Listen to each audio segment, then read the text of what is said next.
साथीहरु नमस्कार, स्वागत छ यहाँहरुलाई यस जीके स्टडी च्यानलको यो भिडियोमा। आज चाहिँ हामीले नेपाल राष्ट्र बैंकका गभर्नर र डेप्युटी गभर्नर सँगै विभिन्न तह श्रेणीका कर्मचारीहरुको तलबको बारेमा जान्ने छौं। किन भन्दा नेपाल राष्ट्र बैंकको भ्याकेन्सी अस्ति मात्रै खुलेको छ है, विज्ञापन खुलेको छ र यहाँहरुले चाहिँ फर्म भर्ने सोचमा पनि हुनुहुन्छ होला र यहाँहरुले फर्म भरिसकेपछि र यहाँहरु पास भइसकेपछि यहाँहरुको लेभलको, यहाँहरुको श्रेणीको, यहाँहरुको पदको चाहिँ तलब चाहिँ कति हुन्छ त भन्ने विषयमा चाहिँ आजको भिडियो रहेको छ। सो भिडियोसँग अन्तिमसम्म रहनु होला।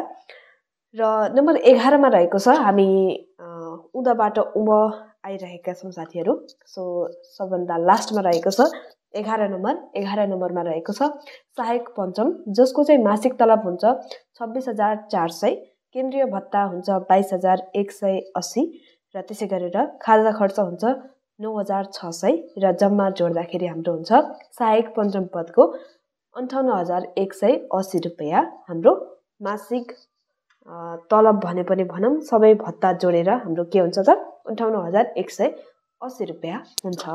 तपाईले पाउनुहुन्छ नेपाल राष्ट्र बैंकबाट।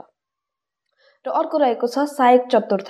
सहायक चतुर्थको मासिक तलब हुन्छ 27,900, केन्द्रीय भत्ता हुन्छ 23,960 र खाजा खर्च हुन्छ 9,600 र जोड्दाखेरि हुन्छ यहाँहरुको 61,460।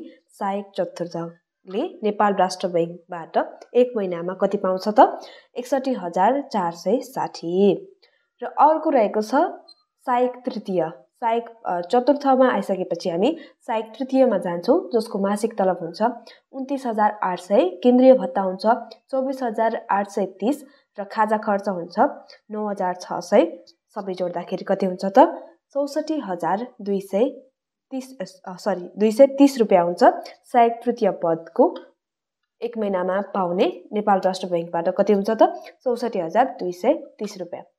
र अब मोस्ट डिमान्डेडमा जाउँ हामी, सहायक द्वितीयले चाहिँ कति पाउँछ त है।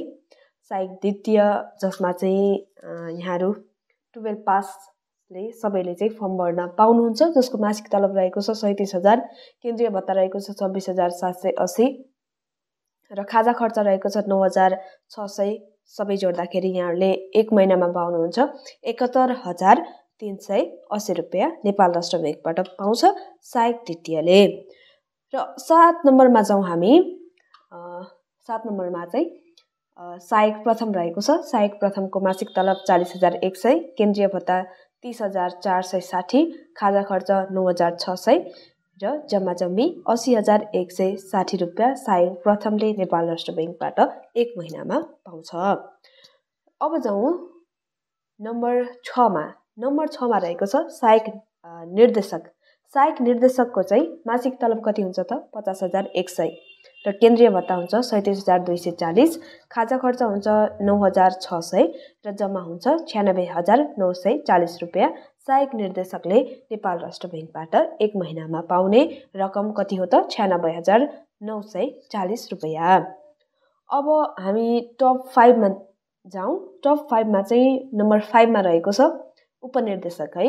उपनिर्देशकको मासिक तलब रहेको छ 57,300 रुपैयाँ, केन्द्रीय भत्ता चाहिँ 40,850 रुपैयाँ, खाजा खर्च 9,600 र जम्मा जम्मै जोड्दाखेरि उपनिर्देशकले नेपाल राष्ट्र बैंकबाट 1,07,750 रुपैयाँ प्राप्त गर्छ एक महिनामा। र नम्बर 4 मा रहेको छ निर्देशक। निर्देशकले चाहिँ निर्देशकको मासिक तलब रहेको छ 70,900, जसको केन्द्रीय भत्ता हुन्छ 50,780, खाजा खर्च रहेको छ 9,600 र निर्देशकले नेपाल राष्ट्र बैंकबाट एक महिनामा 1,31,280 रुपैयाँ प्राप्त गर्दछ। अब नम्बर 3 मा जाउँ हामी। नम्बर 3 मा चाहिँ कार्यकारी निर्देशक। कार्यकारी निर्देशकको चाहिँ मासिक तलब हुन्छ 76,500 रुपैयाँ र केन्द्रीय भत्ता हुन्छ 57,730 रुपैयाँ, खाजा खर्च प्राप्त गर्छ उले 9,600 रुपैयाँ र एक महिनामा एकमुष्ट नेपाल राष्ट्र बैंकबाट उसले 1,43,830 रुपैयाँ प्राप्त गर्दछ। कसले त कार्यकारी निर्देशकले। अब चाहिँ सबैभन्दा धेरै तलब प्राप्त गर्ने सबैभन्दा धेरै नेपाल राष्ट्र बैंकबाट रकम पाउने 2वटा पदमा हामी जाँदैछौँ। ती हुन्, सुरुमा चाहिँ 2 नम्बरमा रहेको छ डेप्युटी गभर्नर। डेप्युटी गभर्नरको मासिक तलब रहेको छ 1,21,700 र केन्द्रीय भत्ता रहेको छ 59,320 रुपियाँ। खाजा खर्च रहेको छ 9,600 रुपियाँ र जम्मै जोड्दाखेरि डेप्युटी गभर्नरले नेपाल सरकारबाट 1,90,620 रुपियाँ प्राप्त गर्दछ। अब चाहिँ वान एन्ड ओन्ली हाम्रो गभर्नरले चाहिँ 1 महिनामा नेपाल सरकारबाट कति रुपियाँ चाहिँ पाउँछन् त भनेर हेरौँ। गभर्नरको मासिक तलब रहेको छ 1,36,000, केन्द्रीय भत्ता रहेको छ 63,030 रुपियाँ र खाजा खर्च रहेको छ 9,600 रुपियाँ गरेर गभर्नरले चाहिँ 1 महिनामा नेपाल राष्ट्र बैंकबाट 2,08,660 रुपियाँ प्राप्त गर्दा रहेछन्। हस् त, यहाँलाई यो भिडियो कस्तो लाग्यो? जस्तो लाग्यो त्यस्तै सल्लाह सुझाव तल कमेन्ट बक्समा लेख्न नबिर्सनु होला र यस्तै लोकसेवा सम्बन्धी भिडियोहरू यहाँलाई चाहिन्छ भने चाहिँ हाम्रो च्यानल सब्स्क्राइब पनि गरेर राख्नु होला। हामी अर्को भिडियोमा फेरि भेट्नेछौँ। नमस्कार, बाइ बाइ।